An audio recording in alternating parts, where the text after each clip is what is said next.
Hello guys, ಎಲ್ರಿಗೂ ನಮಸ್ಕಾರ. So ನಾವು ಈ ವಿಡಿಯೋನಲ್ಲಿ ಸೈಟದು ಮೂಲಮಟ್ಟ ನೋಡೋದು ಎಷ್ಟು ಇಂಪಾರ್ಟೆಂಟ್ ಅಂತ ತಿಳ್ಕೊಳ್ಳೋಣ. ಸೊ ನೀವು ಇಲ್ಲಿ ಮುಂದೆ ನೋಡೋದಾದ್ರೆ ಈ ಕಾಲಮಿಂದ ಈ ವುಡ್ವರೆಗೂ ಒಂದು ಕಾರ್ನರ್ ಆಫ್ ದ ಸೈಟ್ ಇದು. ಈ ವುಡ್ ಬಂದ್ಬಿಟ್ಟು ಸೈಟ್ ಮಾರ್ಕಿಂಗು. ಸೊ ನಾವು ಒಂದು 1 ಫೀಟ್ ಬಿಟ್ಟು ಕಾಲಮ್ ಹಾಕಿದ್ದೀವಿ.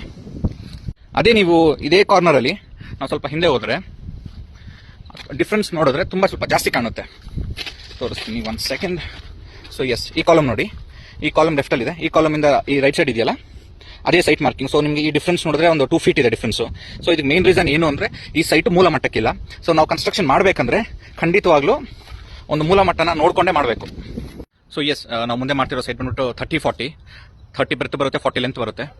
ಸೊ 30-40 ಅಂತ ಅನ್ಕೊಂಡಾಗ ತುಂಬಾ ಜನ ಸ್ಟ್ರೈಟ್ ಸೈಟ್ ಇದೆ ಅಂತ ಅನ್ಕೊಂತಾರೆ. ಬಟ್ ಮಾರ್ಕಿಂಗ್ ಹಾಕಾಗಲೇ ಎಕ್ಸಾಕ್ಟ್ ಆಗಿ ಗೊತ್ತಾಗೋದು ನಮಗೆ ಸ್ಟ್ರೈಟ್ ಏನಾದ್ರು ಸೈಟು ಸ್ಟ್ರೈಟ್ ಇದೆಯಾ ಅಥವಾ ಕ್ರಾಸ್ ಇದೆಯಾ ಅಂತ. ಸೊ ಮನೆ ಕಟ್ಟಬೇಕಂದ್ರೆ ಕಂಪಲ್ಸರಿ ನೀವು ಮಾರ್ಕಿಂಗ್ ಮಾಡೋ ದಿನ ಒಂದು ಎಕ್ಸ್ಪೀರಿಯನ್ಸ್ ಪರ್ಸನ್ ಇಟ್ಕೊಂಡು ಸೈಟ್ ಮಾರ್ಕಿಂಗ್ ಮಾಡ್ಕೊಳ್ಳಿ. ಕರೆಕ್ಟ್ ಮೂಲ ಮಟ್ಟಕ್ಕೆ ಇಟ್ಕೊಳ್ಳಿ. ಆ ಮೂಲ ಮಟ್ಟಕ್ಕೆ ಪಿಲ್ಲರ್ ಮಾರ್ಕಿಂಗ್ ಮಾಡ್ಕೊಳ್ಳಿ. ಸೊ ಇದರಿಂದ ಮನೆ ಸ್ಟ್ರೈಟ್ ಬರುತ್ತೆ. ಇಲ್ಲ ನಾವು ಇಷ್ಟು ದುಡ್ಡು ಹಾಕಿ ಕಟ್ಟದ ಮೇಲೆ ಆ ಫಿನಿಶಿಂಗ್ ಅಲ್ಲಿ ಟೈಲ್ಸ್ ಹಾಕ್ಸ್ಬೇಕಂದ್ರೆ ಡಿಫ್ರೆನ್ಸ್ ಗೊತ್ತಾಗುತ್ತೆ, ಇಲ್ಲ ಫರ್ನಿಚರ್ ಇಡಬೇಕಂದ್ರೆ ಡಿಫ್ರೆನ್ಸ್ ಗೊತ್ತಾಗುತ್ತೆ. ಸೊ ಅಷ್ಟೆಲ್ಲ ಆದ್ಮೇಲೆ ನಮಗೆ ಬೇಜಾರಾಗುತ್ತೆ, ಇಷ್ಟೆಲ್ಲ ಮಾಡಿ ನಾವು ಮನೆ ಕ್ರಾಸ್ ಬಂತಲ್ಲ ಅಂತ. ಸೊ ಪ್ಲೀಸ್ ಮರೀದಿರಾ, ಮೂಲ ಮಟ್ಟ ಇಸ್ ವೆರಿ ಇಂಪಾರ್ಟೆಂಟ್. ಎಲ್ಲರೂ ನೋಡ್ಕೊಂಡು ಮಾಡಿ. ಇಂಥ ವಿಡಿಯೋಗೋಸ್ಕರ ನಮ್ಮನ್ನು ಫಾಲೋ ಮಾಡಿ. Thank you so much.